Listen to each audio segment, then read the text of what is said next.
Thank you, Maureen. Appreciate it. Thanks.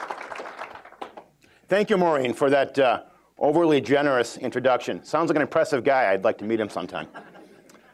Maureen, on this, the first occasion of your visiting the Eagan city, state of the city, I want to officially welcome you to your new role as a Dakota County Regional Chamber of Commerce president.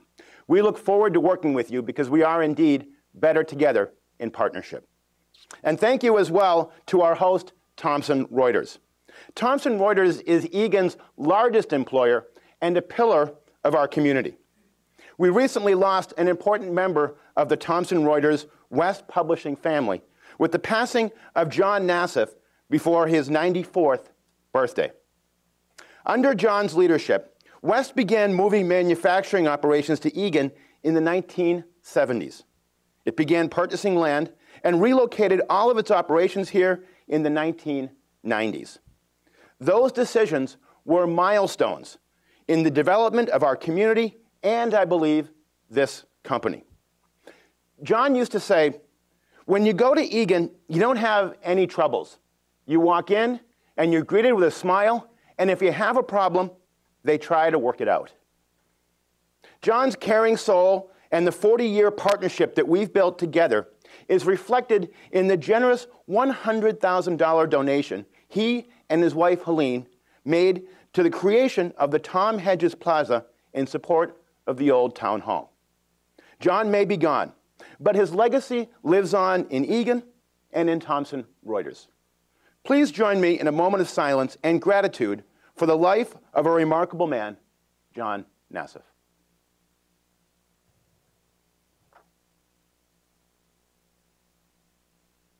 Thank you. You know, it's been 6 weeks since Punxsutawney Phil scurried out of his hole and saw his shadow. So I blame him. Because since then, we've hosted in the Bold North the coldest Super Bowl ever in NFL history. And we've only recently been able to poke our heads above the snowdrifts to see our temperatures getting above freezing. But rejoice and be glad.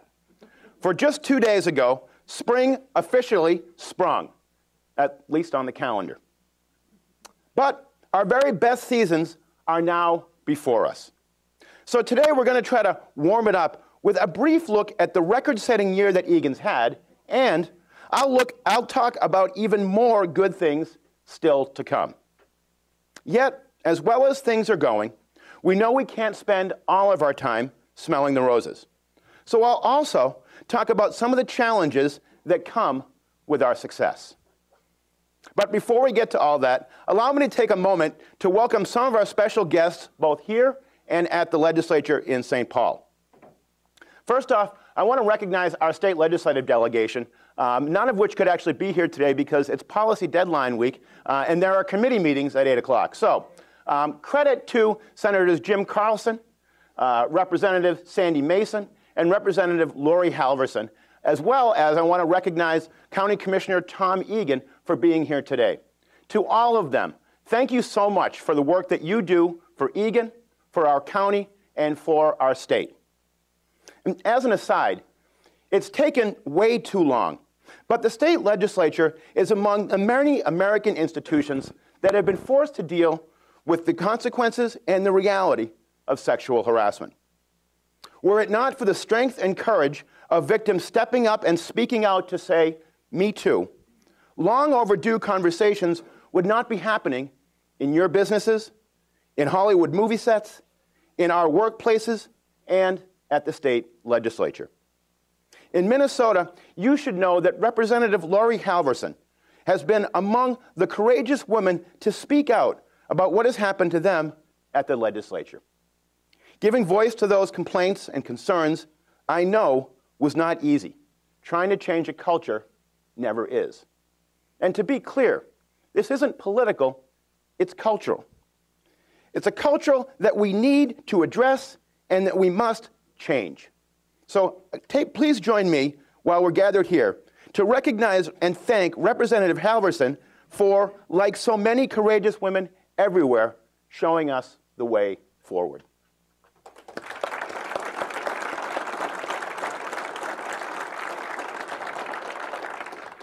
I want to thank and recognize as well the school board members, superintendents, and educators that are here in the room today. I know that Abigail Alt is here from School District 191. Thank you for coming today. I saw Polly Rykowski earlier, the principal at Eagan High School, and Jane Behrens from School District 196 has joined us as well. Jane is the superintendent of School District 196 and recently announced that she plans to retire at the end of June after 31 years in our district and 9 as superintendent.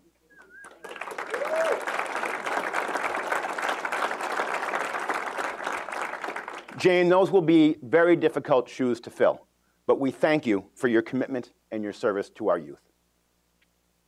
You know, a few jobs are more important than the ones these people do to educate and prepare our youth. In an era where we have become seemingly semi-automatically immune or numb to school shootings like the one we saw in Parkland, Florida, or in Sandy Hook Elementary 5 years ago, or in Columbine almost 20 years ago, the job of educating and protecting our kids is more complex than ever. Today, I've replaced my customary Eagan lapel pin with the orange flag of Everytown, USA, in solidarity with the students, parents, and teachers everywhere who are declaring that school shootings should never be normal and should never be accepted. This Saturday, students from around the country will gather with energy and purpose to call for common sense solutions. Joining us today is Miriam Leibovitz, who was an organizer of the student, who was a student leader who helped to organize last week's student walkout at Eagan High School.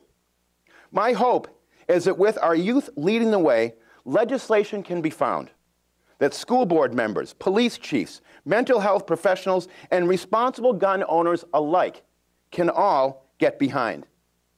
It's impressive what Miriam and our youth are doing.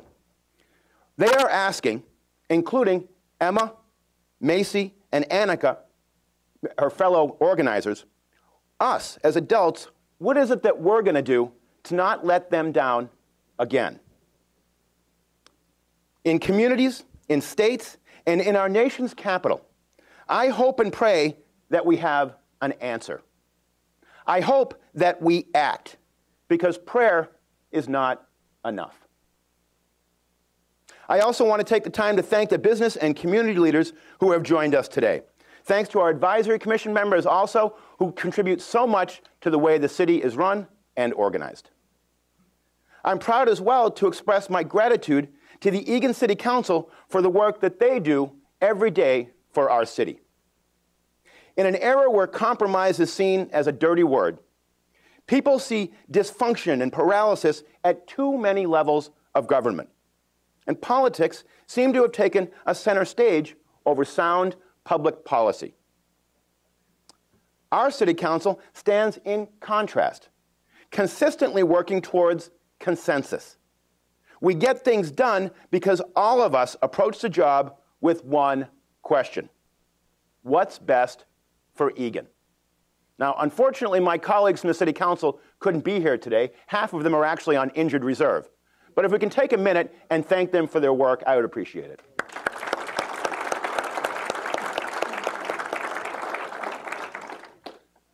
Next, I'd like City Administrator Dave Osberg and his senior management team to please stand so that we can convey to them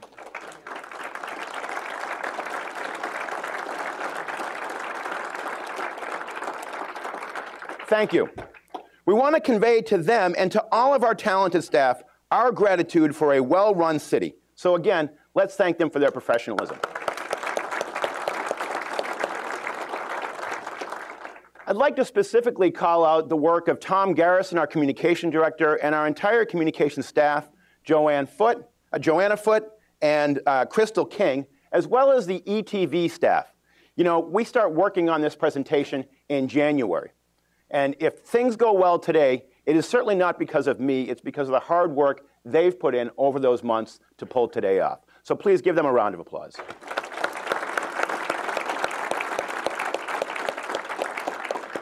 And finally, if I can, a personal indulgence.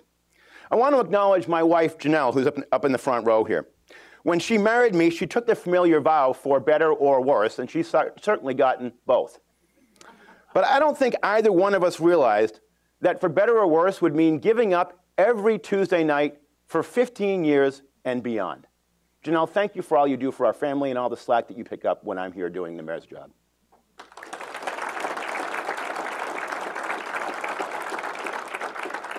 You know, everywhere I go, people say, Eagan has got a lot going for it. How great it must be to be the mayor of Eagan. And no doubt, that's true. But truth be told, the bigger pressure on me is simply to not screw it up. The Business Journal called Eagan the Twin Cities' busiest burb. And it says that Eagan has solidified itself as the commerce capital of the South Metro. Now, I don't know about you, but I love reading headlines like that. But even better, I love getting notes like the ones we got recently from two of the residents of the Fairway Hills neighborhood who have lived in Eagan for 27 years. Susan and Bob Bradley wrote a thank you note for many positive interactions with our staff over the years. Susan says, people, quote unquote, want to feel like they belong somewhere, like they matter. Well, it's mattered to the Bradleys all these years because Eagan's leaders, she wrote, have done a great job of fostering community spirit and pride. The Bradleys, unfortunately for us, are moving to retire closer to family in North Carolina. But they wanted us to know that they received two great offers on their house the very first day that it was shown, and that Eagan will soon be home to another lucky family. They, as do we, wished us continued success and thanked Eagan for a commitment to excellence that is lived out across the board. Sue, Bob, good luck in North Carolina, and thank you so much for those kind thoughts.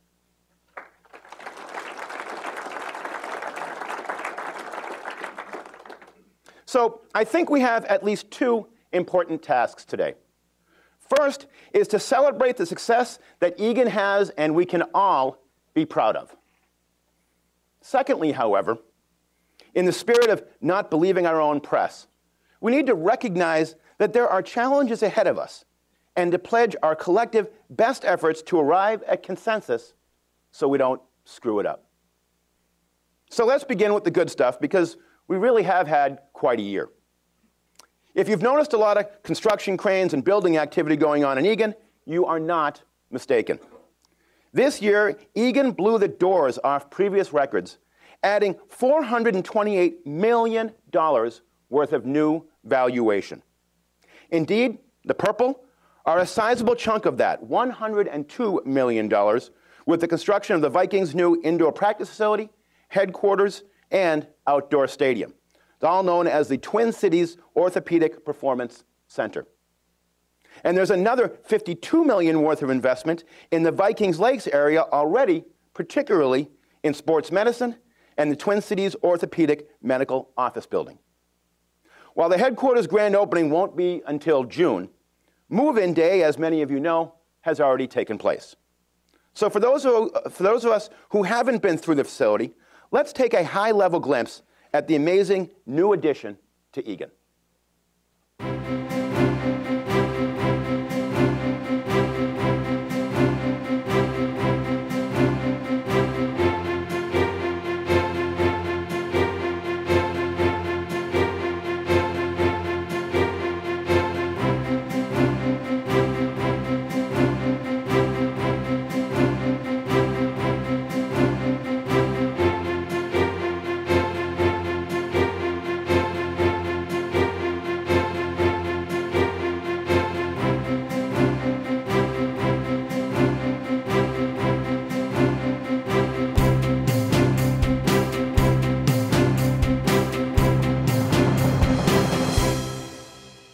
You know, we almost always have the State of the City on Thursdays. And to the Norsemen, Thursdays were originally known as Thor's Day. So it seems appropriate on this Thursday that we welcome the Vikings to a new day here in Eagan. Your striking new campus will transform our city for years to come. Welcome, and thank you for being here.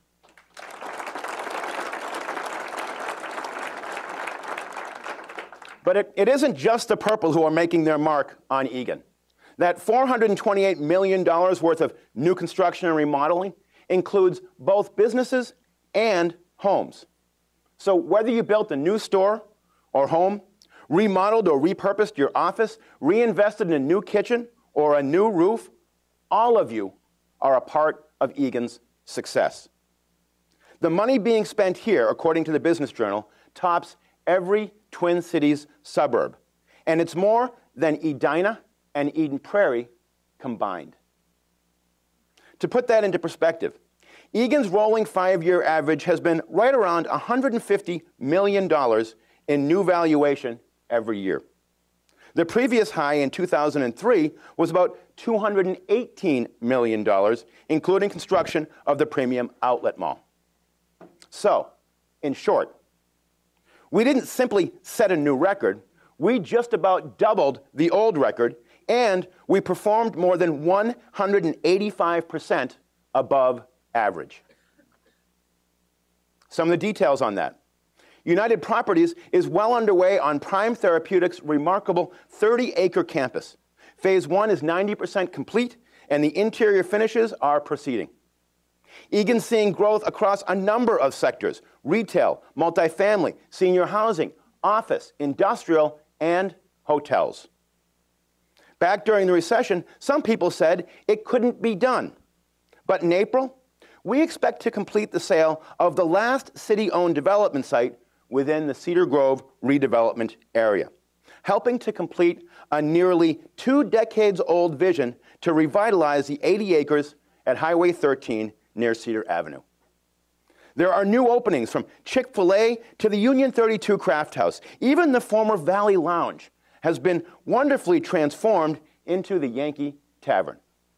And as a Massachusetts boy, I am already looking forward to the future and to next year, when my beloved Dunkin' Donuts, founded in Quincy, Massachusetts, finally comes to Eagan. Why, I can already see next Christmas. Next Christmas. Deck the halls with boughs of donuts. Real customers are telling you why their holidays run on Dunkin'. All I want for Christmas is a Dunkin' Peppermint Dunkachino. With the Dunkin' app, I can order and pay on my smartphone, so my coffee's waiting for me when I walk in. Where else can I get breakfast and the perfect stocking stuffer? You want to talk real customers? Kid, that's me. I'm like the mayor of Dunkin'. And I gotta tell you, a chocolate glazed and a large regular, oh, it's like heaven in Eagan. But I digress. You know, at Eagan High School, Principal Polly Rakowski talks about being a AAA school. The philosophy stresses a balanced excellence between academics, athletics, and the arts. Known as one of America's best high schools, among the many great schools that we have in this area, you don't just see athletic honors at Eagan High. You see plaques and trophies honoring accomplishments in academics, in speech, in theater, in music, and in art. Polly would, of course, give credit to her team, but I know that she has been instrumental in growing speech and debate and the arts in our district, as well as this AAA approach. Polly, thank you for being here. Polly has served our district for 45 years as an educator, and for more than 15 guiding our young people as principal. It is great to have you with us, Polly. Thank you for those contributions.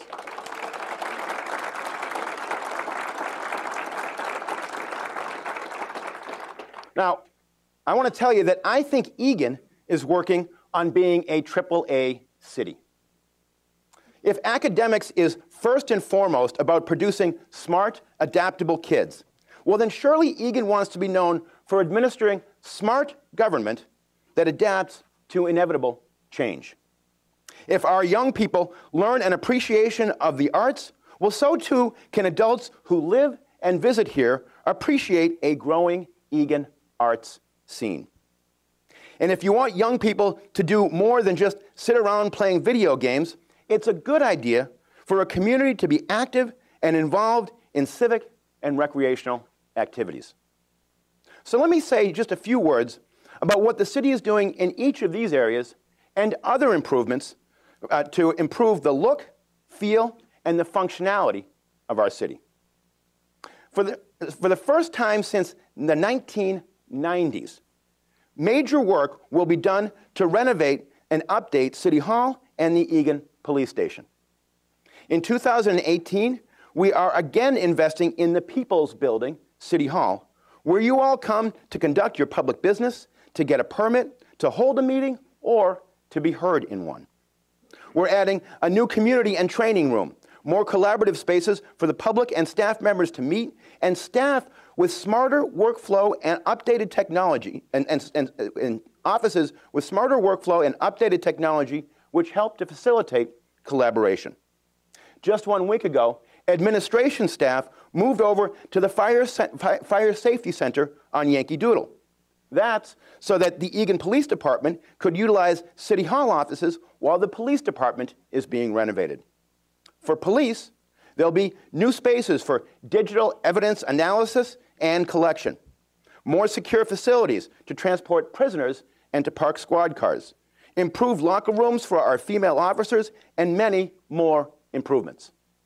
We opened the bids and took action just 2 nights ago to begin the work in May at a construction cost of $15 million. So please pardon our mess at City Hall, while City Hall remains open throughout the nearly 2 years of construction, with all phases complete by late 2019. You know, we pride ourselves on making the right strategic investments at the right time with responsible ways to pay for them. Just as any business does, we have sold some old buildings that no longer work for us, and we've reduced the number of fire stations through consolidation. But we've built new ones to meet current and future needs, with more accessible locations to get firefighters on the road to calls faster. About now, some of you may be asking, well, what does all this cost? Does the city have any way of paying for it, or is it really necessary? Well, we believe that spending from the public purse is a great responsibility. So I want you to recognize 3 things.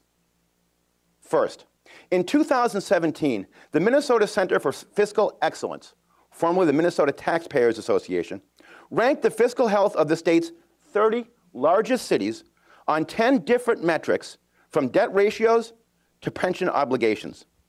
You know what they concluded? Eagan received the highest marks received the highest rankings as Minnesota's fiscally healthiest city. Second, we're proud that when independent auditors reviewed Eagan's books last year and the $100 million in revenues and expenditure transactions in 2016, they said that there was not a single significant concern. Third, about debt. Yes, we are incurring new debt for the fire station, which opened last year, and the much-needed upgrades to City Hall, police, and our central maintenance facilities. But know this, we take on this debt at the same time that we're retiring previous obligations. The debt service on the community center and the ring road bridges over 35E. So, bottom line, our annual debt service payments, and therefore your taxes, will not increase because of these improvements. Now that's good stewardship and fiscal responsibility.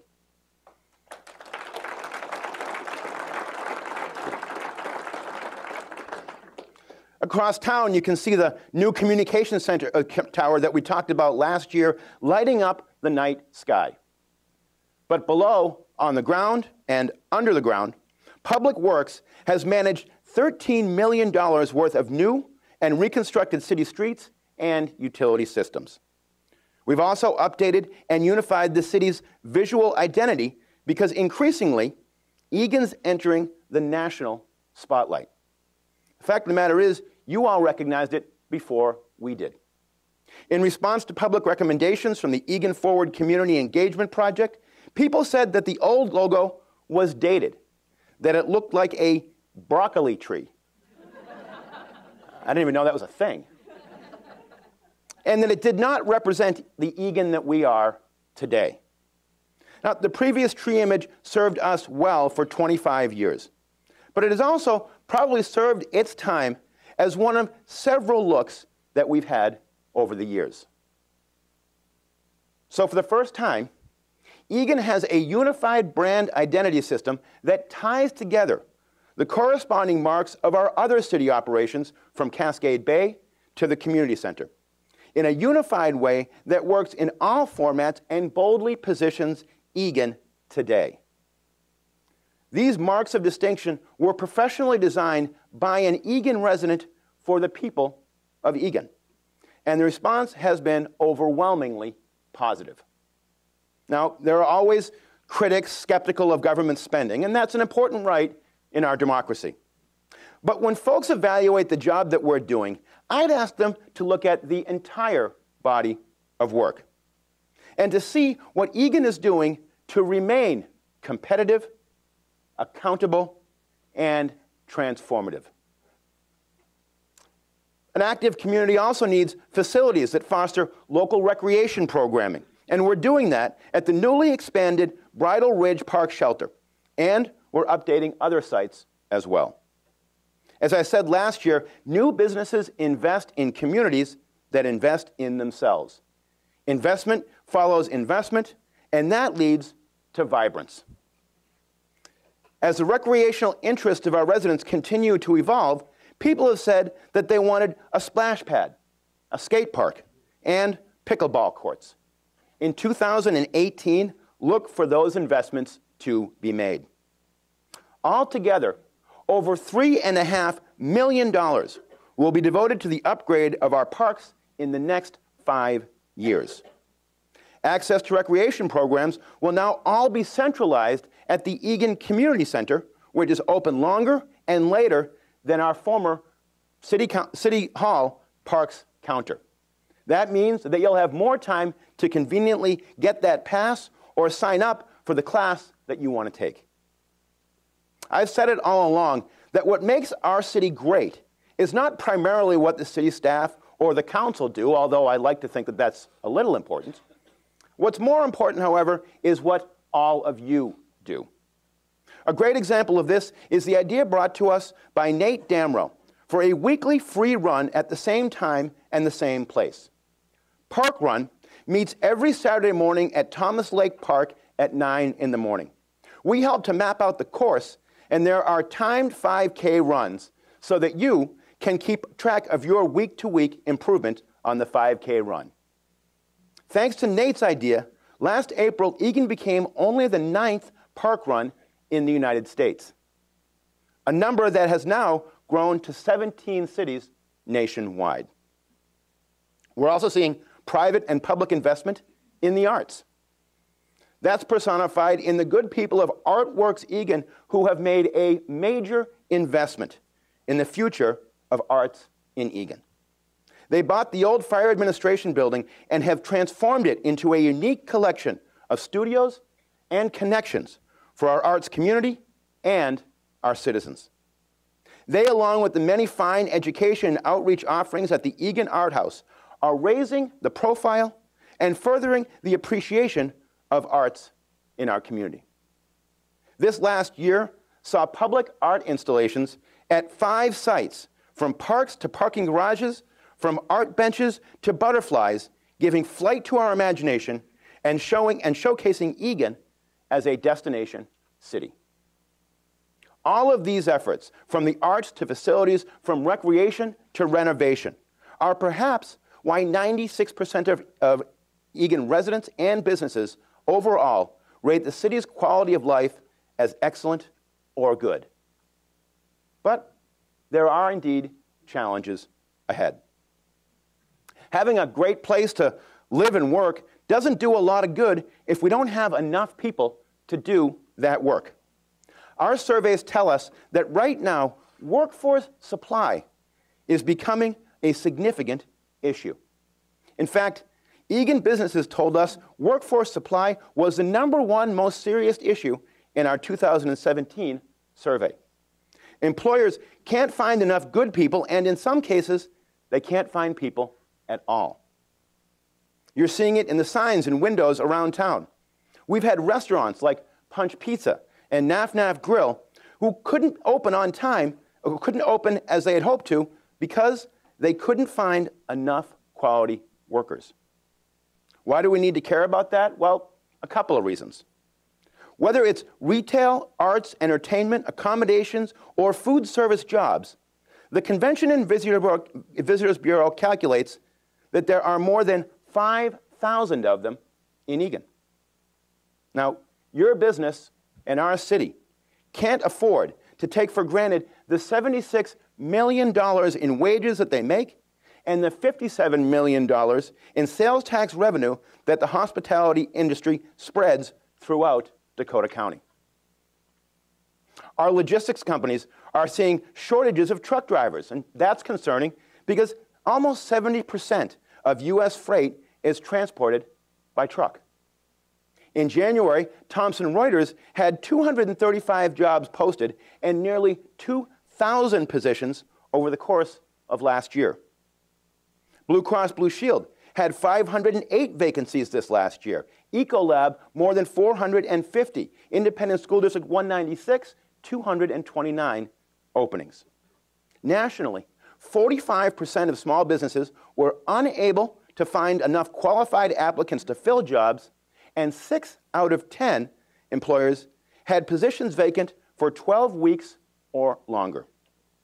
We asked Thomson Reuters executive Rick King to tell us about the challenge from the perspective of the city's largest employer. From any time, we probably have about 200 jobs that are open. There's a lot of technology jobs that are available at any given time. We're always looking for legal professionals and finance people, marketing people. But we're also looking for data scientists.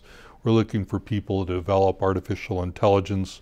We're looking for people that are really cutting edge research skills. The problem with then laying out the skill set is what we need in the future might not be able to be described today.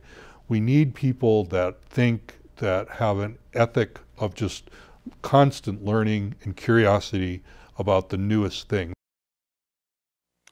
Thomson Reuters has had some success in its recruitment goals for women and minority applicants, but Rick will tell you and the company will tell you that there's still much more to do. What's interesting is that Eagan employers surveyed told us that they need help at both ends of the scale.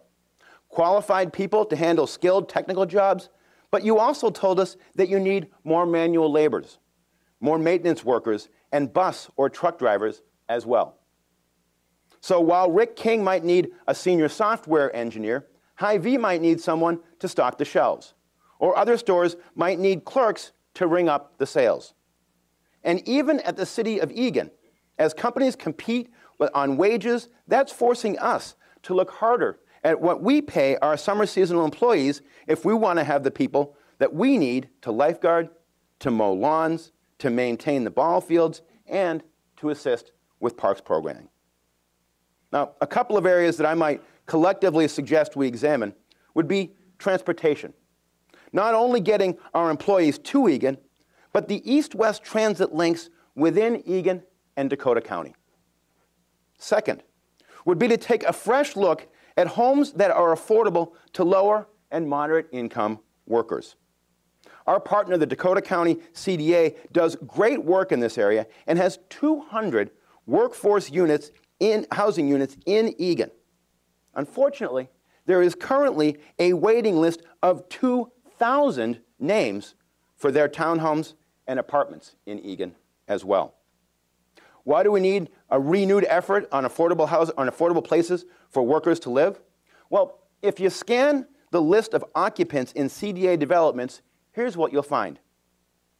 Nursing assistants, personal care attendants, special education teachers, customer service representatives for Eagan companies, and cashiers for Eagan stores like Walmart and TJ Maxx, a bus driver, and even the person who makes your sandwich at Subway. These are real people who power our economy and our community. It's vitally important that we not price these people who work in Eagan out of living in Eagan as well. Our employers, our businesses, need them. businesses choose to come to communities that have or can attract the workforce that they need. Some of you know that I'm serving on the Governor's Task Force on Housing, and we're exploring what's at stake for employers and how the public and private sectors can contribute to solutions for these housing issues. Now, as good as things are going here in Eagan, I was surprised to learn that more than 1/3 of our renters in Eagan, 35%, spend more than 30% of their incomes on rent. That's cost-burdened. And it's not just renters. 19% of Eagan homeowners are house poor or cost-burdened as well. And nearly 7% of Eagan residents have incomes below the poverty line. If we want to have sufficient workforce supply here in Eagan, we all need to work together as chamber members, as businesses, as school districts, and as a city on addressing these very real issues. What we do together to make this municipality an incubator of innovation is also important to ensure that Eagan thrives in an overall environment of excellence. You heard Rick King say earlier that they are hiring people for jobs and tasks that don't even exist yet. The one thing that we know is that business needs are constantly changing. If Eagan wants to continue to be known as the place that attracts talent, we're going to have to focus on the entire continuum of job needs. One part of that ecosystem is creative entrepreneurs. We want to make sure that we retain the talented youth that are coming up through the pipeline. People like 17-year-old Sydney Porupski. Meet the teenage entrepreneur who didn't realize she was starting a business 4 years ago when she launched the Sydney Serena YouTube channel. It was more so self-expression, and it was my hobby. And I kind of taught myself different editing skills, videography skills. It's content for teenage girls by a teenage girl. Sydney Serena gives makeup and clothing advice and talks about what they talk about, like how to make your look match that of Lifetime reality TV star Maddie Ziegler. Hey guys, it's Sid and welcome back to my channel. Other teens noticed. The Maddie Ziegler video has over 5 million views, and Sydney Serena now has 500,000 subscribers. Potential sponsors noticed too. And then I started getting emails from companies saying, we'll pay you X amount to promote our product, would you be interested? And as time went on, those requests got higher and higher, and that's when I kind of felt the need to get a manager to help me manage, okay, well, what deals would be smart to do, which ones would not be smart to do. And I also kind of learned, I want to only promote stuff that I truly like. I don't want to be promoting things that aren't really true to me. I definitely see people not understanding what my channel is, and they don't really understand what my business is at all. Social media itself is definitely newer, so sometimes the older generation doesn't understand that it can be a job and it isn't just a hobby. But, after some explaining, I think they can understand how it all works with brands and ad revenue. And it is my dream job, and I'm so grateful for it every day that I get to do what I love. Was that 5 million hits? I was hoping maybe we'd get 50 today on the speech. Well, this spring, Sydney will graduate from both Eagan High School and Inver Community College with a 2-year associate's degree. And I'm proud to tell you that she has already earned enough money to pay for her remaining 2 years of college. Not as relieved or proud as her parents, I'm sure. Sydney, unfortunately, couldn't be with us today because she's in Arizona doing a crossover show with one of her fellow YouTubers from another channel. But her parents, Barb and Mark, are here today, and we want to take a moment to acknowledge them and congratulate them on Sydney's success.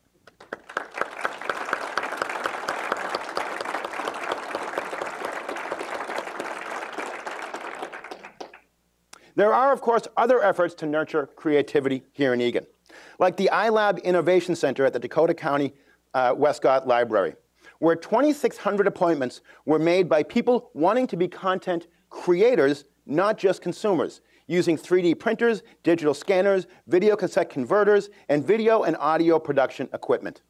Like the teams of kids at Northview Elementary and Dakota Hills Middle School, where one of our water quality supervisors, Brent Massman, has been mentoring kids in robotics.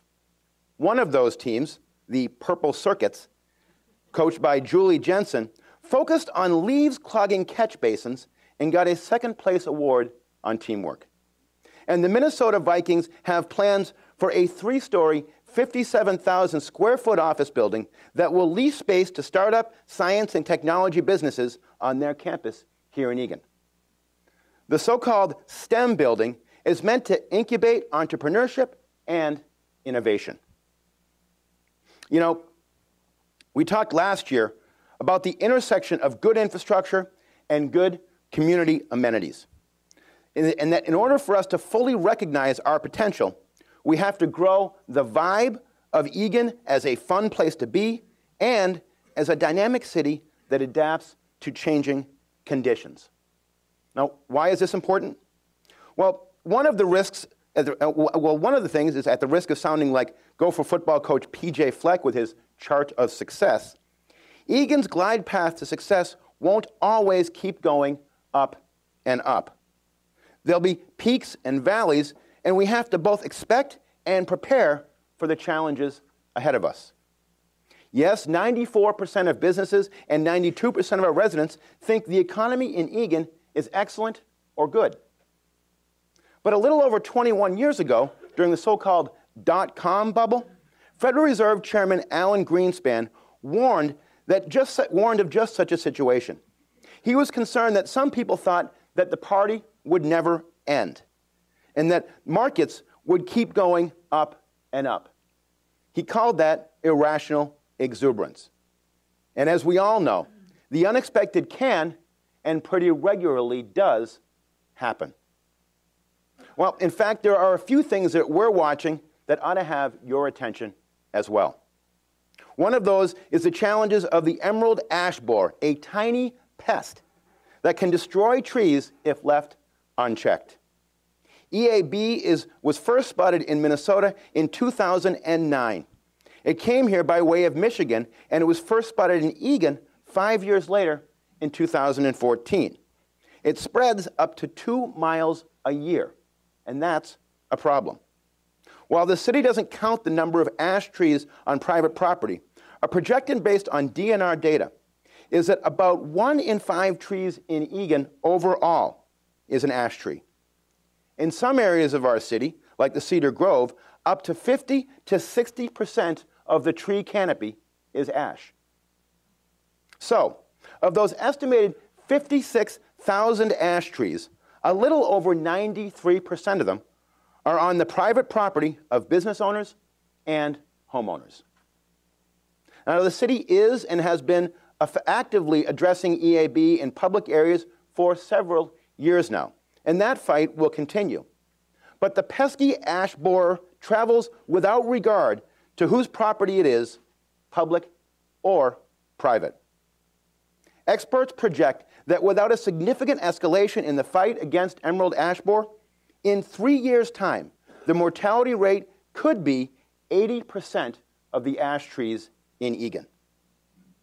We'll do our part to make a part-time seasonal tree inspector position a year-round commitment. And our forestry staff will lend technical assistance to help you identify EAB and the strategies that you need to treat or replace infected trees. But we need your help. If left unprotected, all of the ash trees in Eagan will eventually die. Please join this fight. You know, it's tempting, but we can't really wish away other challenges either. So here's a short list. Let's start with shoplifting. You know, if you look at the numbers overall, crime in Eagan has been dropping over the last 10 years, and that's a good thing, isn't it? We've got more retail choices, more shoppers than ever before, and that's a good thing too. But it turns out that we're also getting more calls about shoplifting, about 1.3 a day. Retail area thefts in all of Eagan are up 82% since 2013, the year before the outlet mall opened. Eagan's always had volunteer firefighters who were ready to go and fight fires before. willing to undergo hours and hours of training and get paid only $11 a fire call. That's $11 per call, not $11 an hour. So why worry? We've always had it, right? Well, Eagan is blessed with department leaders who actually do worry about these things and are paid to plan ahead. That's why Eagan is committing now to hiring 12 full-time firefighters and 5 police officers over the next 2 years to help to keep Eagan safe. I want to express my thanks to Fire Chief Mike Scott and to Police Chief Jim McDonald for their diligent and principled leadership.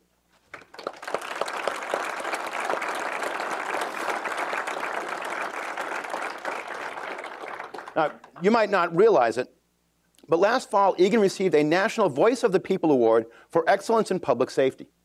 The award is based on public opinion research that benchmarks how Eagan residents rate our public safety, both police and fire, against all other participating jurisdiction.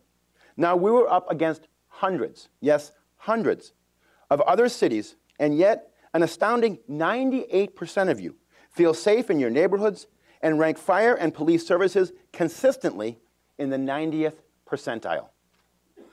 As part of that good work, I want to talk about the efforts to keep a step ahead in training the finest peace officers. In 2017, the Eagan Police Department mandated all sworn officers attend implicit bias and crisis management training even before the topics became state requirements for law enforcement.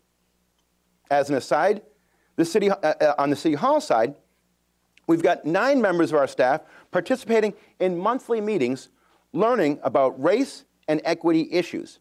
And the goal of that is not simply to create awareness throughout our organization, but to develop an action plan as well. Chief McDonald has looked at ways to build upon the legacy of former Chief Pat Gagan to diversify our department. That led this year to our participation in the Pathways to Policing program to hire non-traditional candidates as officers and then to train them the Eagan way.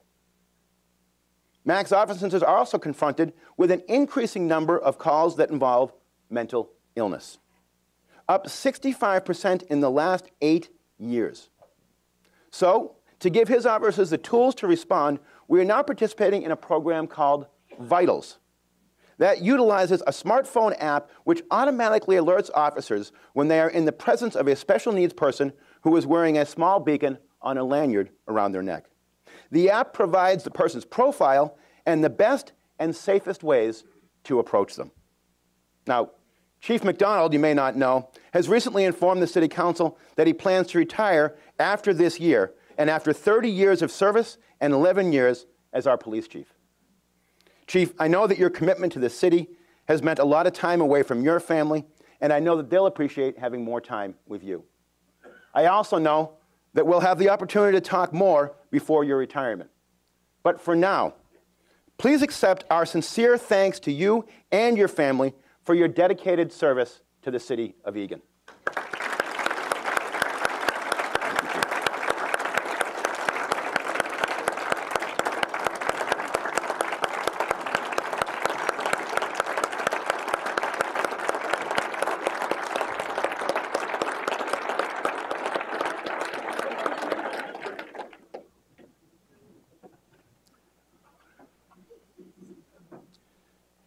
Retirements and onboarding of new staff will remain a significant task in Eagan in the coming years.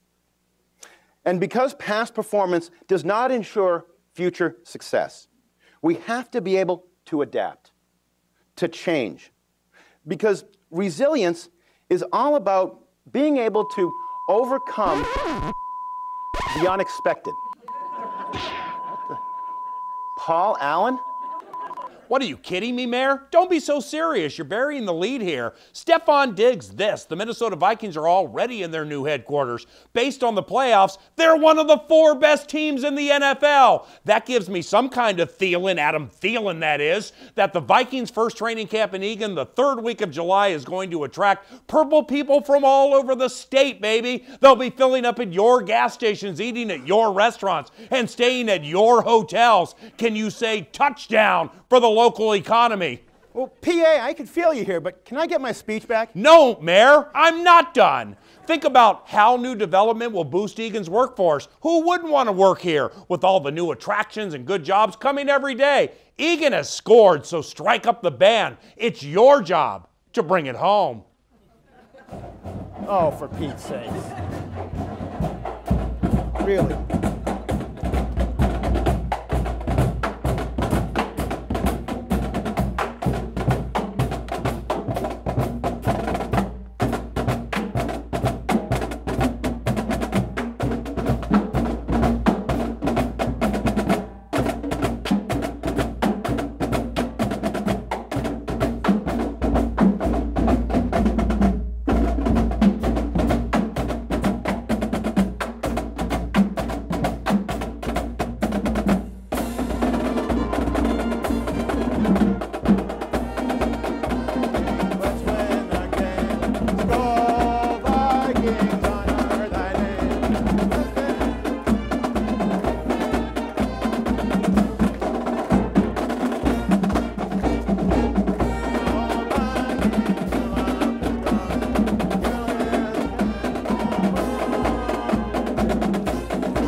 Ladies and gentlemen, the Eagan High School Band.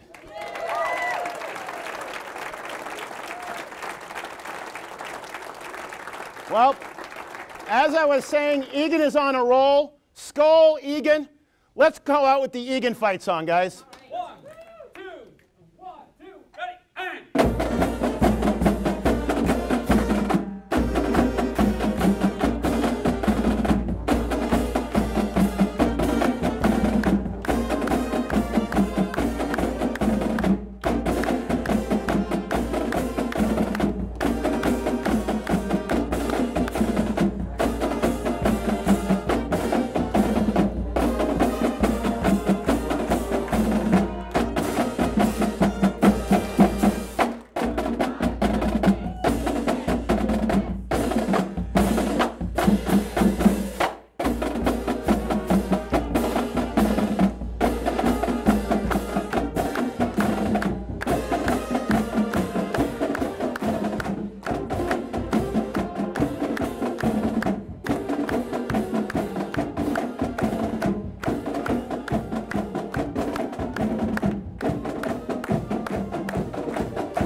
Well, onward to victory. We'll see you next year. Thank you so much.